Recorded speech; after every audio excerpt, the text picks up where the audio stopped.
Welcome back, everybody, to another episode of Paradigm. We hope you're having a great beginning of your 2022. We're going to jump into part 5 of endurance. David over there having a dance party. Hey, that's pretty cool. Nice. We'll jump into part 5. Make sure you subscribe to the channel, like the video, comment down in the comment section down below. If you're reading along with us, what's your favorite part so far? This guy got all the animes. It's all my little brother stuff. So make sure you follow us on all our social media platforms. All the information will be down in the description below. For a new set of rules. Bread is of little use to the man who has betrayed his soul. Maybe you're the protagonist in your story, but like. So I'm going to jump into it with a little bit of a summary of part 5. This is just kind of a surface level summary. If you guys want the information, you really want to know more about the story, go pick it up. It's authored by Alfred Lansing. I think each of us here would highly recommend you pick it up. It's a great story. All right. So chapter 1 begins with the sun had just come out on the crew's first morning on land. Many of the men's faces showed the exhaustion that had come about from the last 6 days of frostbite and continual soaking with water. The circles around their eyes were so deep, their eyes seemed to have slightly sunken into their skulls. Green heated up some milk and served it to the men piping hot, and the heat spread throughout the crew's bodies. The men spoke very little as they drank their milk. Each seemed absorbed in their own thoughts, as many of them were extremely unsteady from exhaustion and their equilibrium being temporarily unbalanced. When they finished their milk, a party was sent out to bring in some seals. They brought back 4, which were immediately processed and cut into thick steaks. Green started frying up as many steaks as his pots could hold. As Green cooked, the tents were pitched and the stores were piled away from the water. Once the food was ready, they ate it, and it wasn't 3 p.m. by the time the crew ate as much as their bodies could hold. Then they slept in their wrung-out sleeping bags, lullabied by the sound of the ocean and the croaking penguins. Shackleton permitted the entire crew to sleep until 9:30 the next morning. Breakfast wasn't even served yet, as a rumor began to swirl throughout the crew. They would have to move. The land around them showed storm water and high tide marks over them, proving where they were would only permit staying in good weather. The need to move was undisputable. Wild took a crew of 5 men in the Wills and sailed west to look for a more secure campsite around 11 o'clock that morning.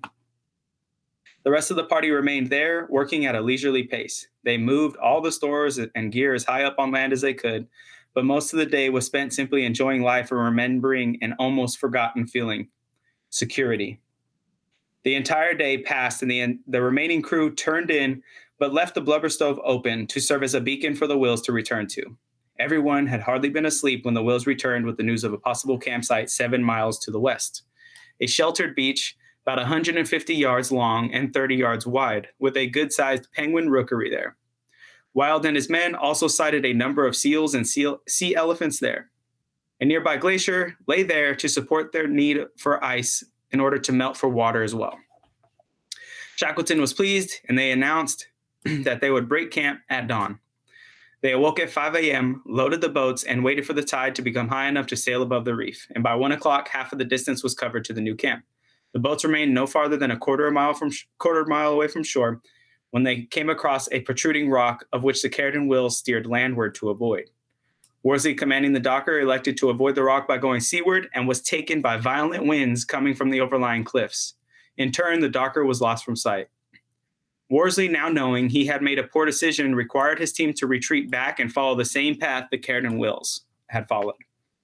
In this effort, Worsley took over Greenstreet's rowing, whose hands had become frostbitten and set a tremendous pace. And by then, it was now 3 o'clock, and the Carrington Wills had made it to land, killed 2 seals, and started a fire.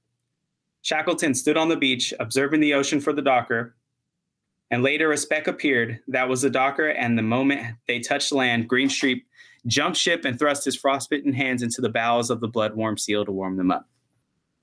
Once more, the entire crew was on land, but the joy they felt the day before was not present. Elephant Island was proving to be an unflattering and ugly place to be. Upon an in-depth examination of the new campsite, some serious questions were raised about whether moving there was worth it. There were a few rocks to shelter the crew from the wind, and only a short stretch was worth it. And only a short stretch was above most of the uppermost waterline. The wind gusts were so violent it was almost impossible to walk in them, And as the tents were being set up, the wind ripped holes in number 4 and number 5 tents, leaving the crewmen from the tents sleeping on top of the laid out fabric. A blizzard started that night and persisted into the next 2 days, and most men could barely sleep. Around 11 o'clock the next morning, Shackleton sent the order to hunt for penguins. There were approximately 200 penguins in the area, and of that, the crew managed to gather 77. Orderly states, it's only the heat from the penguins' bodies that saved our hands. On April 20th, Shackleton made the decision official, one that everyone had expected for a long time. He would take a party of 5 men and set sail in the Caird for South Georgia to bring relief. The party would leave as soon as the Caird could be made ready and provisioned for the trip. Although the chances of reaching South Georgia were remote, many of the men wanted to be taken along. The prospect of staying behind, of waiting and not knowing, were far from attractive. The party was decided. Worsley, Crean, McNeish, Vincent, and McCarthy led by Shackleton himself. At 12:30 the next day, the 6-man crew boarded the Caird and they were sent off with 3 cheers. For the crew aboard the Caird, there was a huge journey ahead, and for the crew remaining behind, the waiting game had just begun. With the Caird sailing away, the remaining crew that stayed behind had to create a sustainable life to wait for help. For 4 days following the Caird's departure, the crew took shifts hacking away at a glacier nearby in hopes to create a livable cave for the 22 men. And after 4 days of work, the cave was large enough to fit several men, but had to be abandoned. Due to the heat given off from the men, streams of water melted from the glacier and pooled in the bottom of the cave, making it unsuitable. With that idea abandoned, the crew thought to flip the wheels and dockers to be fashioned as a makeshift roof. Wild, who was put in charge while Shackleton was gone, agreed, and the foundations for the makeshift huts ensued. They were completed, and after each night, the weather made its way into the makeshift shelters. For the following days, the crew spent most of their time sealing and attempting to make the shelters as weatherproof as possible. Once no further improvements could be employed, men became impassioned with dreaming of what they were going to eat when they got back. Most of the men deeply craved sweets and dreamed of pastries upon their return. Every day, the men would venture to a high point to search for a rescue boat or a plume of smoke. It seemed that the morale of the crew fluctuated with the weather and ice pack on the seas. If the sun was shining, the morale was high, but more often than not, the weather was gloomy and the ice atop the seas would pack tightly, leading to a drop in morale. And before long, supplies were running low. The mostly desired supply of all was tobacco. The individual stores of tobacco depleted until the men were completely out. This is when the experiments began. Some men began smoking the stuffing of their boots in hopes to find a substitute. The crew was becoming anxious, and time seemed to pass slowly. They had set a date of when to expect Shackleton's arrival with the relief ship in the middle of August. That was in June. Then July passed, and Part 5 concludes on August 19th with a journal entry from Orderlies. There was no good in deceiving ourselves any longer. August 19th marked over 4 years of 4 months of waiting on Elephant Island. So, what are your guys' key takeaways? A couple of things that just stuck out to me is, one, I like that you brought up the tobacco thing. I thought about, okay, they're out there for 2 years, and like the one thing that's been like their like crutch or like vice is like, dude, we get to go smoke this fucking like tobacco and like take a slight edge off of like the worst conditions ever. Like, right. Could you imagine? Sometimes when I run out of fucking weed, I'm like, damn, this shit sucks. And I live a good life. So when that ran out, I felt real bad for them, really. And I love how creative they were. They were like boiling all the pipes together with the grass. They're like, maybe we'll get some resin on that shit. You know, like we'll get a little dick buzz going. So I thought that was really funny. I was like, I would do the same thing. I was thinking, hell yeah. On a more serious note or whatever, the biggest takeaway, I guess you could pull from it, is just different leadership styles. Towards the end of chapter 5, it mostly revolves around the crew left at Elephant Isle, and Wild was left in charge. 2 things. One, it's crazy how Wild had that fucking cyst and they had to pop it. And I was like, dude, I'm sure that would have been so relieving, like that poor guy. But anyway, Wild was left in charge, and he was more loosey-goosey and laid back than I would say Shackleton. It's kind of how it's depicted. One thing that like the book noted out, and that's why I took a notice to it, was that oftentimes the men were doing this thing where it was like a lottery where you each put in a cube of sugar every day from your ration, and like once a week you win to get all the sugar, and like you get to make like some sort of dessert for yourself. like Wild was aware of it, and people were betting sugar cubes too. That was another thing. Wild was aware of it and decided to like not worry about it and like not put an end to it, because I think he was like, that's not the hill to die on right now with like morale and keeping our crew good. Like let them do whatever they want to do to try to keep morale up. Like that's making them happy. So I'd say just leadership styles. I think sometimes leaders die on hills that, like, once you look at it, you're like, why are we even fighting about this? You know, like why are you causing friction at the workplace or with like a friend or somebody over something really not that big of a deal? Right. Do you think there was a reason that he elected to be, different in his leadership style? I think just different types of people, I'm sure like you've been at work and stuff. Like for example, just me being a teacher and stuff and working with a team, I'm more laid back. I'm more loosey goosey, there's like stern lines, which are like, obviously don't do these things, but for the most part, if doing stuff like that allows you to connect and have a better team, like relationship and build morale and build trust and respect for each other, then don't worry, keep that going. It's actually good. Okay. You guys agree? Yeah. Oh, absolutely. Yeah. I think mine, I think me and John talked about it before, I think yesterday. I really didn't want this part to be about them being on the water anymore, because that was kind of giving me like, keeping me on edge, and I didn't really like that feeling. And just listening to the detail, it's kind of like, the water is one thing, but it's another thing to be freezing cold. A bunch of men on the boat have frostbite. A bunch of men are like seasick already, and then they can't even pull their own weight because they're already nauseous as it is, and a bunch of other things. So I was kind of happy that they actually made it to land, and they actually had something to look for in the future. So I think my big takeaway for this part is the hope that the men create within themselves. I know they kind of start running out of food, and things really get tight, like with the tobacco, and then they start smoking the hush or whatever it's called in their boots and stuff. I think by all means, they were trying to find a way to stay alive. They were trying to find, like back in the beginning of the book where they talk about, we had to stay busy. We had to keep our minds off of being stuck and being idle. We had to be doing something. I think this is the same situation where if they just sat there and waited for Shackleton, sat up on the mountaintop looking over the rift, they would have been losing their minds waiting. And Shackleton said he would try to be there in a month, and it's two months in delay. So in total of 3 months, and still no sight of them. So I think the hope that the men have within this part, and like John mentioned, one of the men getting assist on his bottom, like on his buttocks, and having to pop that in the freezing cold, and then another man getting his leg or his toes or his feet like a good chunk of his foot, his foot, with no dude, that's proper terrible. surgical equipment in the freezing below zero. Everything is wet. Everything is disgusting. They're in a pile of feces and penguin poop. Like, so it's like, it's nuts, but I think just the hope, man, it really kept them alive. And I think it really kept them thriving. Yeah, definitely.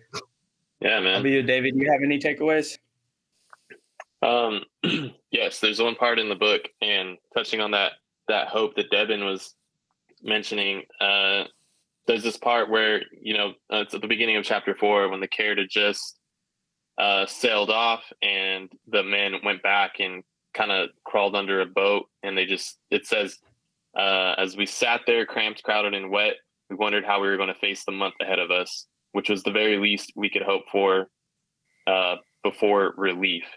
And and right after that, the paragraph says, on this score, their general feeling, at least outwardly, was confident. But how else might they have felt? Any other attitude would have been the equivalent of admitting that they were doomed. No matter what the odds, a man does not pin his last hope for survival on something and then expect that it will fail. I think that was a fire quote, and it is a pretty good highlight for the way that they were thinking. What else were they supposed to do? Just dwell on the possibility that they're never going to get saved? They literally gave the best of what they had to the Caird and like Shackleton. So it's like they were hopeful at first. I can't imagine how hard it must have been. These men had to do surgery. Like Devin, you just described the conditions that they were in.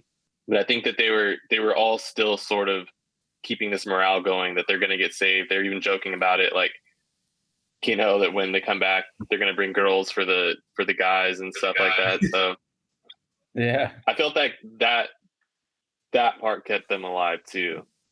I can't imagine how it would have been if like someone really started losing it and then that energy just kind of grew and people were really feeling the weight that they're probably never going to see them again. Even though it was a possibility, they didn't focus on that, Yeah. To be honest, if like one person threatened like the psychological part of the crew, in that aspect, he would probably be killed, because like things are drastic. Like the fact that they've been able to have like this good morale, like no friction between 27 men is pretty incredible. If someone would be like for real causing a problem, they would probably just be killed. Like in like a situation like that, because you're like, hey, yeah, definitely. We can't be like this right now. Yeah, the rations were rough too. Exiled. Yeah. Yeah, the rations were rough. People were like, everybody wanted to smoke tobacco, like to bring in depression and anxiety, and they're not coming back. Like, you're looking to start some trouble and start debate. And like, what's that guy? The old carpenter guy who almost got kicked out. Orderlies. I mean, Jacqueline, like, literally was like, "What are you gonna do about it, bro? You gonna live here by yourself?" Yeah. One thing I thought was really interesting is Black Bro is the one that lost his foot, and I don't know if you guys are keeping up with the book with us. If anybody is, you would remember Black Bro is the one. He's a stowaway. So imagine being stowed away on a boat that you hid to get on. And your end result, not the end result, but a major result is you losing your foot because you got stranded when you weren't even supposed to be on the boat. Like, I thought that was so crazy when I read that part. That's adventure, man. Yeah. You just don't know what you're going to do. From Black Bro. I also really appreciate that these men, the way it's described in the book is that they're just good decision makers, like collectively. Most of them, it's like, this is happening. They're like, even though he has frostbite, they're waiting for that like wall of like new flesh to develop. Like they're smart men on there. And then they saw what they had to do. And they're like, all right, I guess we're going to the tent. We're going to have to chop this guy's foot off before he like really gets, like, he dies straight up. Cause what was it called? Like wet gangrene or whatever. Yeah. That would like stay wet and then like threaten his whole life. So it's like, dude, I mean, yeah. Decision making. They have to just be doers. No one else is going to fix it for them. Like, they'll just die, Yeah. Exactly. They're called invalids, right? Or whatever. The people that were just invalids. like toast. I don't know. Maybe just the word, it's crazy. Just like different times it was, but that's like the best thing to call it. It's like, there was no like disrespect about it, because like, I think they all felt like a level of sympathy. They're like, man, like, at least we can get him to go move. Like, it sucks to, and like, have a job, It sucks to be an invalid right now. Yeah.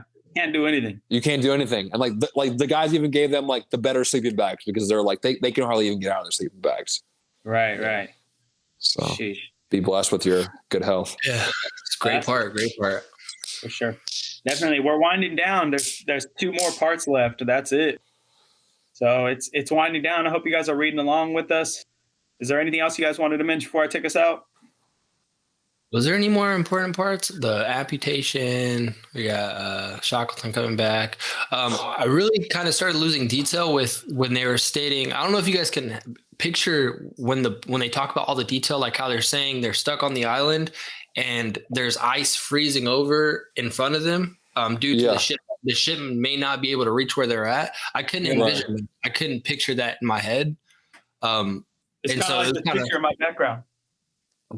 So they were on I could picture the first island they were on because there's pictures of it. There's pictures of them on land, but then they moved again.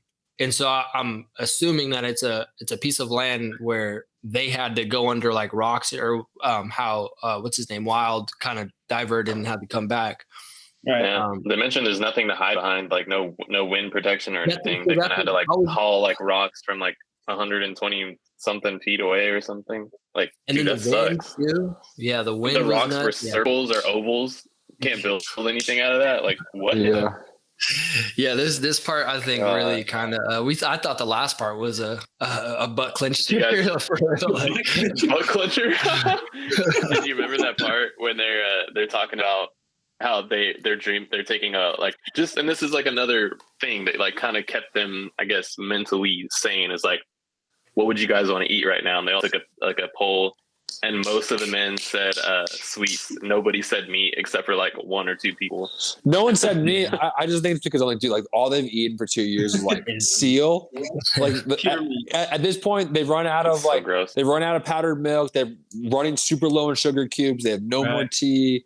There's no more jam. It's just like seal and blubber. Like carbs. PTSD. Some sort of carbs, please. Yeah. It's just protein and fat. One thing that I thought was actually pretty funny too is like, you know, you could see the evolution of geology just because Wardy was the last guy to run out of tobacco, right? And everybody was trying to be like, yo, let me get a puff, right? Oh, And like, I got this The rock rocks. to trade you, right? You know, that's funny. looking at the island, it's a volcanic island. It's gonna be basalt, right? I know that, but the level of geology back then was like, well, I don't know, maybe it's something cool. And they like fucking trade his damn tobacco for a piece of basalt, which is just absolutely hilarious to me that he would even give it up for that. So, That reminds me of like this one time when I was younger. My dad taught me this lesson. I'll never forget it. I made a bad trade for myself when I was like 4. I traded something very cool for some shiny keys. Okay, and my dad goes, "You traded something for some shiny keys, John." You know, he's like, let this be a lesson. Like, just because like, what are you gonna do with them now? Like, you know, he's like, that was a bad deal. You know, don't ever trade someone because they're shiny keys ever again. And I always remember, I was like, don't get duped. Like, just because something's shiny, do some research. wow. Yeah, do some research, because I look back, I'm like, I wish the thing I gave up, I wish I still had it, and I'm 25 years old. Right. So, Boy got fleeced. What was it? it was a golden Mewtwo card, Pokemon. Like That's what I was gonna say. I think you told us the story before. Back in the day, Burger King would give out these like these prizes, and like they were golden Pokemon cards. I have a Charizard one now that like I got from I somebody. had one of those. But I was like, it was a golden Mewtwo, like, and I'm just so dumb, dude. I traded for some You shiny had the- keys. Did you have the Pokeball? No, I just have just a Charizard. Man's I gonna was gonna be say, open open door, anything? No, dude, there's just shiny keys. Like this just had a keychain. Like, you know what I'm saying? Like, Ace. Boy, just give me some keys to nothing. But I was dumb. I was like, shiny keys are pretty. Like, this seems pretty cool. Like, he said they're pretty cool. Like, they're shiny. Like, I don't know. Like, Was he older than you? I don't remember. I don't remember. He fleeced you. He fleeced you. Yeah. My dad was like, exactly. He's like, you remember this. This was a bad deal. Don't ever do that to yourself again. Dude, that reminds me of my friend. Do you remember Harpreet, Devin? Yeah. Dude, he would always do that to me. He would always just, I didn't know any better, so he would like trade me like just dumb stuff. He'd be like, dude, I have a Ninja Star. I'll trade you for like a PS2 game. And I'm like, no. Like, all right, whatever. And then like I'd be like, oh, it's kind of cool. And then I'd throw the Ninja Star and it'd be gone and I'd never see it again. I'm like, did that really just happen right now? I could be playing Spyro. I know, dude. All right, I'm gonna take us out. Yep. All right. Thank you guys for tuning in to another episode of Paradigm. We hope you're doing great. We hope you're better than you were last week and continually growing. Before you take off, make sure you subscribe to the channel, hit that little bell next to the subscription button, like the video, comment down below. How are you liking the book? We want to hear how you like it. Make sure you follow all of our channels. All the information will be down in the description below. And before you take off, make sure you remember the work you put in now equals who you'll be tomorrow. Peace. Peace.